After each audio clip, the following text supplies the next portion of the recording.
शेतकरी मित्रांनो, पहाटेचे 4 वाजलेत आणि आज आपण आपल्या शिमला मिरच्या प्लॉटला ठिबकद्वारे विद्राव्य खताचं नियोजन करण्यासाठी शेतामध्ये आलेलो आहे.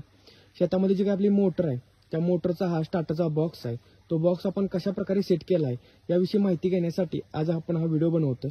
12 फुटी सिमेंटच्या पोलवर हा बॉक्स सेट केलेला आहे. ही जी काही तुम्ही ब्लॅक कलरची लाईन पाहता ही पोलवरून आलेली मेन लाईन आहे. यामध्ये 3 लाईन असतात, रेड, येलो आणि ब्ल्यू. त्यासाठी आपण इथं वर 3 फ्यूज टाकलेले आहेत. जेव्हा काही तुम्ही या बॉक्समध्ये कोणतंही इलेक्ट्रिकलचं काम करत असता त्यावेळेस यातील 3 फ्यूज काढून टाकल्यानंतर तुम्ही यामध्ये सेफली काम करू शकता. त्या 3 फ्यूज नंतर जी काही मेन लाईन आहे ती खाली सेकंडरी फ्यूज मध्ये येते.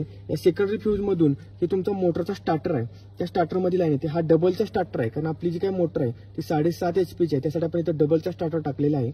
जर तुमची मोटर 7.5 HP पेक्षा कमी असेल तर तुम्ही सिंगलचा स्टार्टर टाकायचा आहे. त्या स्टार्टरला जे काही तुमची मोटर आहे ते चालू करण्यासाठी इथं आपण ऑटो टाकलेला आहे. ज्यावेळेस तुमच्या विहिरीमधील पाणी कमी प्रमाणात जातं किंवा संपतं त्यावेळेस ऑटोमॅटिक तुमची मोटर बंद करतो, ज्यामुळे